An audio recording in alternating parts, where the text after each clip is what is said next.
Rikthehemi në studio të nderuar shikues të radhë në rubrikën në opinion. I ftuari ditës është Salianji nga Partia Demokratike. Përshëndetje, mirë se erdhe. Dhe mirë se gjej. Dhe suksese në sezonin e ri, pavarësisht se e keni parëdhënie. Edhe gjithashtu edhe për ju. Duhet ta nis në fakt të bisedë me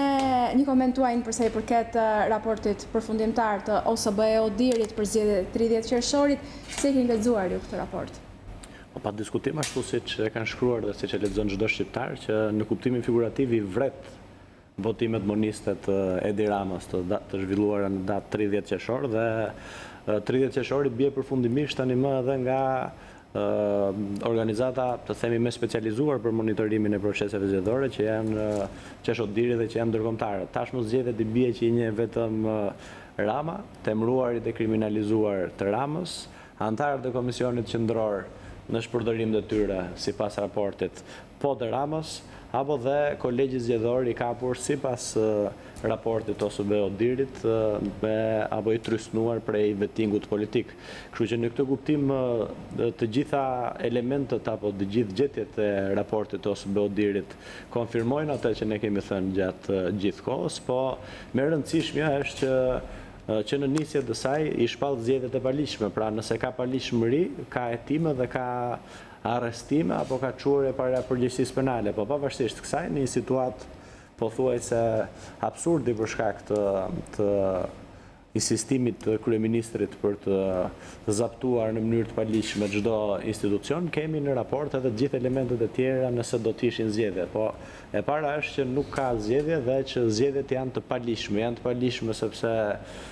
dekreti presidentit të Republikës nuk u gjykua nga një gjykatë kompetente siç është gjykata kushtetuese, janë të palishme sepse dekreti presidentit për caktimin e datës së zgjedhjeve lokale në datë 13 tetor nuk u publikua në fletoren zyrtare në mënyrë të kundralishme dhe të palishme, dhe pa diskutim pastaj të gjithë elementet e tjerë janë të merrshëm të rënd për një proces zgjedhor dhe për një shtet i cili tenton të shkojë drejt demokracive konstitucionale dhe funksionale dhe të shkojë në BE, që nga kërcënimi qartazi i administratës publike, nga presioni ndaj votuesve, apo akoma më keq edhe ndërkombëtarët vetë, siç mund të citoj në raport, thonë që nuk jemi lejuar në mënyrë të kundralishme për tu akredituar në momentin e mbylljes edhe të hedhjes së rezultatit në tabela, çka tregon që rezultati fiktiv i pjesëmarrjes edhe ky është tërësisht i manipuluar. Dhe pa diskutim pasaj të gjithë elementet e tjerë të vendimarrjes tej kompetencave ligjore dhe shpërdorim të tyre të Komisionit Qendror të Zgjedhjeve për të mos lejuar antarët e komisioneve zgjedhore të Partisë Demokratike, të cilët raporti ODIR-it e quan një kompetencë të ligjit të Komisionit Qendror të Zgjedhjeve, që e minoi besimin e publikut ndaj KQZ-s për shkak edhe të kundralishmërisë së vendimit që duhet ishte dhe që mori karakter normativ sipas KQZ-s, po duheshin me vot me shumicë të cilësuar. Kështu që në këtë kuptim të gjitha elementet nëse e shohim një për një të raportit të OSBE-ODIR-it tregojnë që nuk ka pas as votime as zgjedhje në datë 30 qershor, por ka pas një fars, një lojë kalamajsh mes lojtarëve të Partisë Socialiste, nëse mund t'i quajmë në mënyrë figurative, për të prodhuar një budollek me brir i cili në fund të ditës prodhoi një dam ka akoma më dëzes për Shqipërinë, e thelloi akoma më shumë krizën, por nga ana tjetër tregoi shqiptarëve mundësinë që në këtë vend nuk ka nevojë për kushtetut, për ligje apo për akte normative, sepse fjala e Ramës është ligji dhe fjala e Ramës prevalon. Çfarë do të ndodh tani pas raportit kur dihet në fakt që rezultati i 30 qershorit është tashmë i certifikuar nga institucionet shqiptare? Po, kjo nuk pritej të ishte ndryshe, sepse atë ne kemi thënë prej kohësh dhe gjithë publiku e di që këtu nuk ka më institucione. Pra, nëse do të kishte institucione, do të kishte një lloj reagimi ndaj vendimeve arbitrare të qeverisjes apo të qeverisë apo të aktorëve të ndryshëm që përbën qeverisjen e rilindjes. Në Shqipëri janë rrënuar të gjitha institucionet, i vetmi institucion që ka mbetur duket një luftë apo një përplasje e hapur që është e qartë me presidentin e Republikës, ndërkohë të gjithë institucionet e tjera dhe një institucion i krijuar nga partitë politike me konsensus që është kolegji zgjedhor, në të cilin në gjatë periudhës që janë në detyrë si anëtar të kolegjit zgjedhor, para zgjedhore, gjatë zgjedhjeve dhe pas zgjedhjeve derisa të marrin vendimin, nuk mund të merret asnjë masë disiplinore dhe janë të përjashtuar të themi nga presioni dhe trysnia politike. Fakti që ishin në vetting politik, thot raporti ose Beodirit, i ka vendosur në trysni të hapur dhe të qartë për të marrë me sa u pa edhe vendime të njashme në favor të Partisë Socialiste. Kështu që në këtë kuptim, nëse flasim për institucione, këto janë institucionet që i ka gjetur në qëmtimin e vetë raporti ose Beodirit, por nëse flasim nga pikpamja formale prap, ne kemi parë se si gjykatat i ka rrozuar në disa raste, apo në rastin e Bashkisë së Durrësit e rrozoi gjykata dhe në rastin e Bashkisë së Vorës e rrozoi gjykata dhe u kthye prap në mënyrë të kundralishme me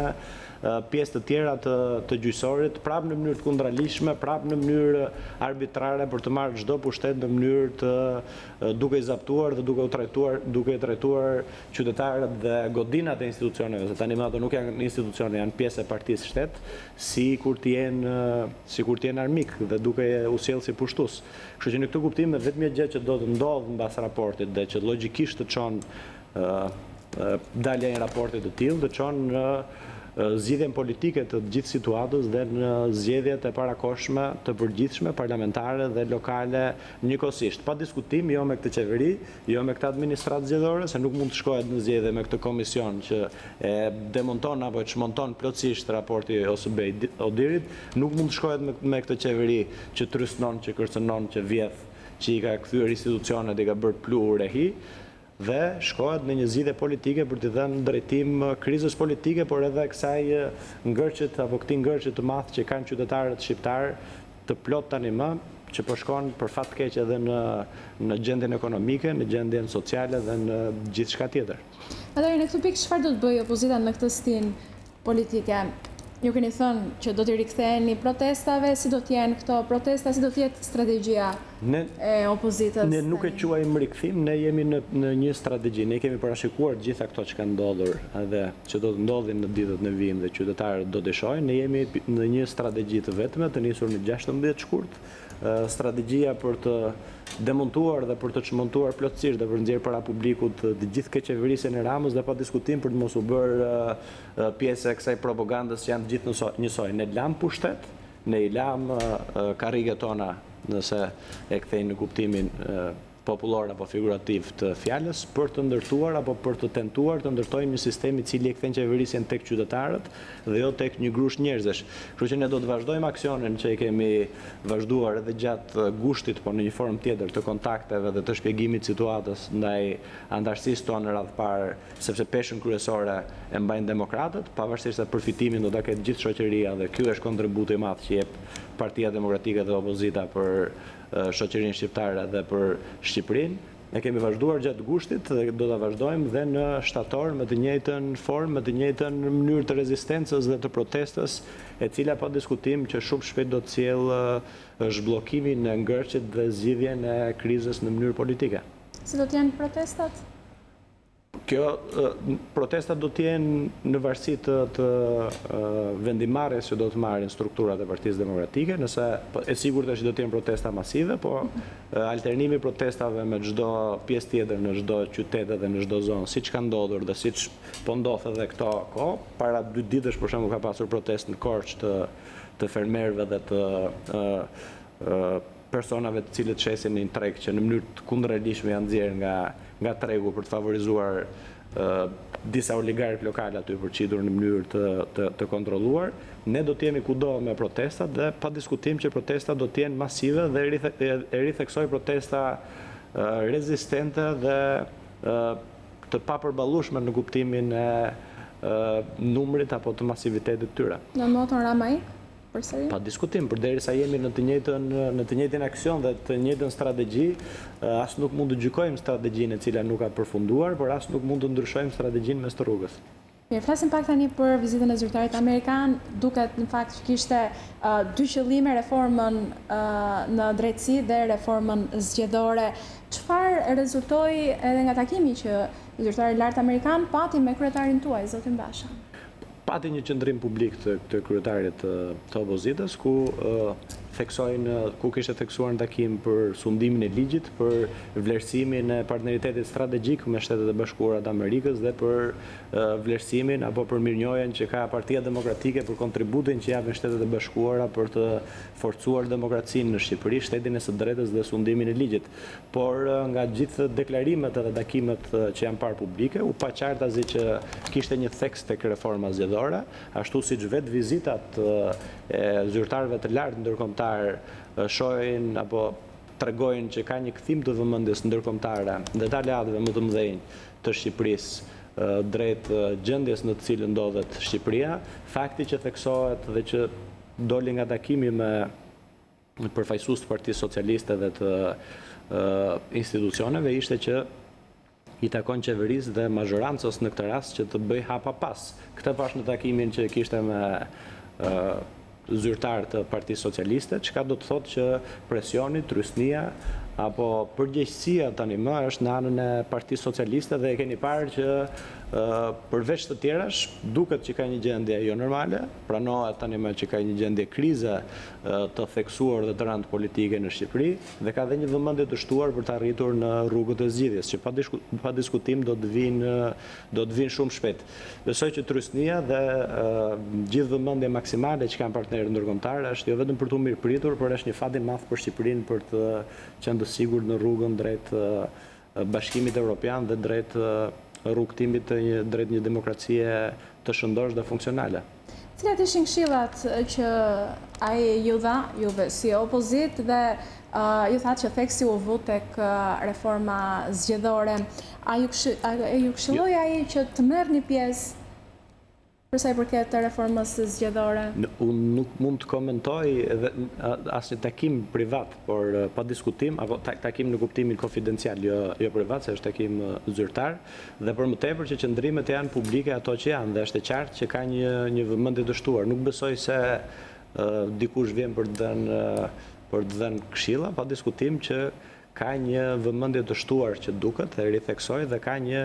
qëndrim shumë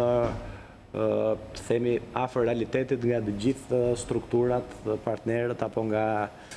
tani më edhe nga përfaqësues të mazhorancës që në këtë gjendje nuk mund të ecet gjatë. Ju si do ta komentonit dorën e shtrirë nga kryeministri Edi Rama për reformën zgjedhore? Kjo është hipokrizi, se ai është kapur në vjedhje, është kapur një ai dut në vjedhje duke vjedhur, po themi, banesën në shtëpinë e dikujt, tani nuk kthen as to që ka vjedhur, nuk hyn as në burg për aktin që ka kryer, për vjedhjen që ka kryer, po tani thotë që më falni për këtë që kam bërë, po të shohim të tjetra se nuk do vjedh. Por kjo nuk ka sens fare. Dhe nuk ka sens që hipokrizia me dorën e shtrirë apo me këtë lloj përvojtshmëri që shfaq kryeministri sa herë që ka ndonjë hall. E keni parë që sa herë ka halle, bën sikur ka dorë të shtrirë, sikur është bashkëpunues, por në fakt në të kundërtën e asaj që shpreh publikisht, në këto që e konstaton edhe raporti Odirit tani më përveç se çdo qytetar shqiptar dhe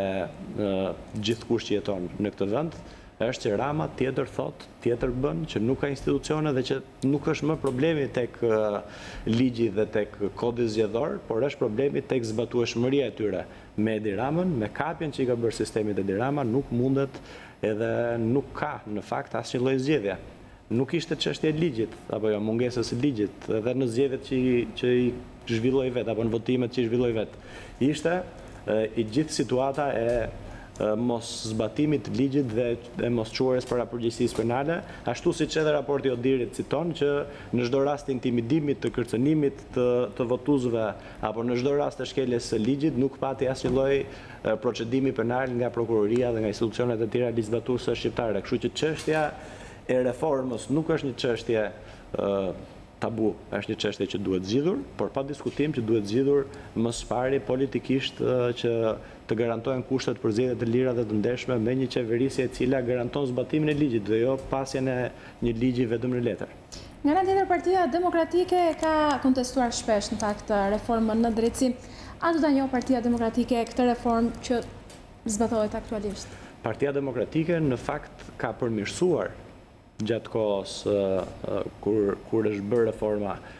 reformën në drejtësi, apo pjesë të paketës së reformës në drejtësi, aq sa me një dakordsi të plotë u votua me 140 deputet në sesionin parlamentar të kaluar, në legjislaturën e kaluar. Kështu që në këtë kuptim Partia Demokratike ka qenë promotore dhe propozuese e ndryshimeve në paketën e reformës në drejtësi. Por pa diskutim që Partia Demokratike ka denoncuar çdo rast, siç e ka parë publiku, ne nuk kemi mbrojtur apo kemi dalë në mbrojtje të dikujt që ka dalë i korruptuar apo i pa denjë për të qenë në sistemin e drejtësisë. Ne kemi denoncuar çdo rast i cili ka pas dy standarde apo për të cilin nuk janë zbatuar në mënyrë të njëjtë rregullat dhe ligji, pavarësisht se kanë qenë të korruptuar, pavarësisht se kanë qenë persona me lidhje të krimit. Po kjo nuk e godet reformën në tërësi të zhvilluar dhe pa diskutim që ne nuk mund të rrim, po thënë, disa të vërteta për të mbrojtur interesin publik, siç është ndryrja me emrimin e një prokurore që nuk po i mbaron përkohshmëria në mënyrë të palishme, apo pa diskutim edhe miratimi i disa ligjeve të rëndësishme të paketës reformës në drejtësi që u votuan në mënyrë të njëanshme nga Partia Socialiste, pa dakordsinë apo pa votat e të gjithë klasës politike, siç ishte dakordsuar me kushtetut. Kështu që në këtë kuptim ky nuk është shtuar asnjëherë një diskutim që ai njeh apo nuk e njeh, ne mbrojmë interesin publik, ne në çdo rast do të themi të vërtetat kur i kemi të faktuara me fakte dhe do të jemi rojtarë të interesit publik dhe në çdo rast që do të ketë persona të inkriminuar, siç po duket prej 6 vitesh, po të paktën këto kohët e fundit ku skandalet plasin nga dita në ditë dhe ku prokuroria dhe sistemi gjyqësor të shpresojmë i vjetër, por pavarësisht me ndryrje arbitrare për të quajtur të re, të bëjë që Shqipëria të funksionojë në institucione dhe të çojë para përgjegjësisë penale të gjithë njerëzit, zyrtarët e lartë, ish zyrtarët, ish ministra, apo çfarë do lloj zyrtari tjetër në këtë vend i cili kryen krime apo kryen shkelje të ligjit. Ju quajtët pak më parë hipokrizi dorën e shtrirë nga kryeministri për sa i përket reformës zgjedhore, por a do të marrë pjesë Partia Demokratike në komisionin për reformën zgjedhore? Por nuk ka e ritheksoj prapë që nuk ka një komision të reformës zgjedhore, sepse për ne parlamenti është i legjitim, është i delegitimuar. Dhe nuk mundet si do shkoj Partia Demokratike, do bëj reformë zgjedhore me Damian Gjiknurin që ka dalë në përgjimet e Bildit duke kërcënuar apo duke i thënë tërmet personit i cili grabit vota për Partinë Socialiste në Dibër. Pra, si mund të ndodhë që të shkohet në një komision, i ashtu quajtur komision, kur në të gjithë situatën, edhe raportin ose Beodirit, tregohet që nuk është çështje e zbatueshmërisë së ligjit, por është çështje nuk është çështje e mungesës së ligjit, por e zbatueshmërisë së tij. Kështu që në këtë kuptim nuk besoj se ka asnjë, dhe prandaj quaj hipokrizi, sepse nuk ka asnjë element të vërtet në të gjithë atë që Edi Rama mund ta ofrojë si kryetari i Partisë Socialiste, si palë politike ashtu siç jemi dhe ne, sepse si kryeministër Edi Rama nuk ka asnjë legitimitet për të qeverisur, edhe për shkak të delegitimimit përmjet përgjimeve që ka publikuar Bildi, por edhe nëpërmjet raportit ose Beodirit të sotmit, Edi Rama sot nuk mund të jetë më legjitim sepse nuk garanton dot zhvillimin e një parëzgjedhjeve që nuk është vetë. Pra nuk është në zgjedhje të veta, është në zgjedhje për të zgjedhur kryetar bashkie dhe Rama vjedh, duke qenë vetë. Imagjinoni kur të jenë zgjedhje të përgjithshme kur Rama është i përfshirë në mënyrë të drejtë për drejtë, se sa bandit dhe kriminal të tjerë do të përfshijë, se sa asete publike dhe kërcënime do të përdor për të marrë dhe për të intimiduar votuesit, dhe se sa të themi do ta shfrytëzojë të gjithë pozicionin e vet apo të gjithë këtë pjesën e malavitës që ka krijuar në ekonomi, në mafia, në botën e krimit apo kudo tjetër apo dhe në media për të përdorur si mjete për luftuar kundërshtarin. A ka sinjale për dialog të mundshëm mes PD-s dhe PS-s? Po, unë nuk e shoh, ne kemi qenë të parët, shikon, në gjithë diskutimin që bëhet për dialog, se duhet ta qartësoj për publikun. Ne jemi të vetmit sot që kemi paraqitur një paket për dialog, apo ja. Nëse Rama shtrin dorën dhe nuk thot asgjë, ne kemi shtrirë një paket për dialog. Pra ne kemi shtruar, po jo them. Ne jemi e vetmja forcë politike në Shqipëri që jemi me hapa konkret. Ne kemi paraqitur një paket në të cilën themi duhet largimi i kryeministrit dhe një qeveri tranzitore, duhet ndryshimi i sistemit, duhet të ndryhet në këto pika të kodit zgjedhor, duhet ndryhet në këto pika të ligjit të kodit penal për ta shpërsuar dënimin, duhet të kenë këto kompetenca institucionet, duhet që komisioni qendror të jetë në këtë nivel etj etj. Pra ne kemi bërë hapin e parë, ne jemi propozues dhe kemi shtrirë ne dorën për dialog, por pa diskutim me kushtet të cilat garantojnë zgjedhje të lira dhe të ndershme. Me kushtin e cilat janë Rama ik, po pa diskutim. Mund të uleni edhe me kryeministrin Rama? Ne nuk ulemi me kryeministrin Rama, me kryetarin e Partisë Socialiste, cili do që tjetë, nëse do tjetë Rama, se ata kanë zgjedhje tani brenda partisë, edhe nëse zhvillon zgjedhje aty, nëse do tjetë Rama me Ramën, nëse do tjetë dikush tjetër. Ne nuk e zgjedhim kundërshtarin. Kryetari i Partisë Socialiste nuk zgjidhet nga ne. Zgjidhet nga antarët apo nga përfaqësuesit e Partisë Socialiste. Pra ju e pranoni Ramën si kryetar i partisë, por nuk e pranoni si kryeministër? Po pa diskutim, ne nuk zgjedhim dot kundërshtarin. Ne zgjedhim atë që paguajmë me taksat tona dhe që paguan çdo qytetar, kryeministrin. Dhe një kryeministër që është kapur në krime, në abuzim, në korrupsion dhe pa diskutim në vjedhje të zgjedhjeve në mënyrë të përsëritur, në vjedhje serial, në ajdut serial të votave dhe të zgjedhjeve në Shqipëri, për të bërë atë të famshmen që ka paralajmëruar vetë që vjedh Shqipërinë për të vjedhur zgjedhjet dhe pasaj në një cikël të pafund rivjedh zgjedhjet për të vjedhur Shqipërinë, Rama ka bërë realitet dhe po shkon drejt greminës së vetë politike me këtë lloj mendësie, kështu që e ritheksoj prapë, ne nuk përjashtojmë kryetarin e Partisë Socialiste, kushdo që tjetë. Ne themi që largimi Ramës si kryeministër jap rrugë zgjidhjes dhe çfarë do të ndodhë për qytetarët apo për Shqipërinë nëse largohet Rama dhe vjen një kryeministër tjetër në mënyrë tranzitore. Se Rama nëse ka punuar mirë, mund të hyjë ngarë dhe ta provojë veten apo jo. Ç'a ndodh se gjithë diskutimi është po pse do ik Rama, po pse po iku Rama çaka? Nuk ka këtu përveç Ramës, ka rënë nga qielli Rama, është i dërguar i Perëndis. Pra këtu ka vetëm një frikë që nëse Rama lëshon të gjithë fijet që kontrollon nëpërmjet kryeministrisë në pushtete kriminale apo në institucione që duhet ishin të pavarura, bie gjithë ngrejina që ka ndërtuar Rama për të vjedhur zgjedhjet në Shqipëri. Ndërkohë që nga ana tjetër, nëse do të ishte një qeveri e cila do të ishte tranzitore dhe do të garantonte kushtet për luftën ndaj krimit, luftën ndaj korrupsionit dhe përheqjen e dorës nga gjitha asetet publike për t'i përdorur për zgjedhjet, do të garantonin kushtet për t'i dhënë njëherë mirë fund një periudhe të zgjatur ku kontestohen zgjedhjet në Shqipëri dhe ku edhe qytetarët shqiptar do të votonin për një qeveri apo për parti politike që ofronin oferta politike dhe jo për parti politike që sjellin kush është më i fortë në lagjes apo kush ka më shumë para për të blerë vota. Çfarë do të ishte e gatshme të hiqte dorë Partia Demokratike në një tryezë të mundshme? E sigurt është që kur shkon po them unë në një spital mund të ecë dhe jenë në situatë kritike, vetëm gjë që nuk mund të kërkohesh pacientit apo personit të heqë dorë është jeta. Pra, nëse heq dorë nga kauza Partia Demokratike, ka heq në fakt pjesën më të rëndësishme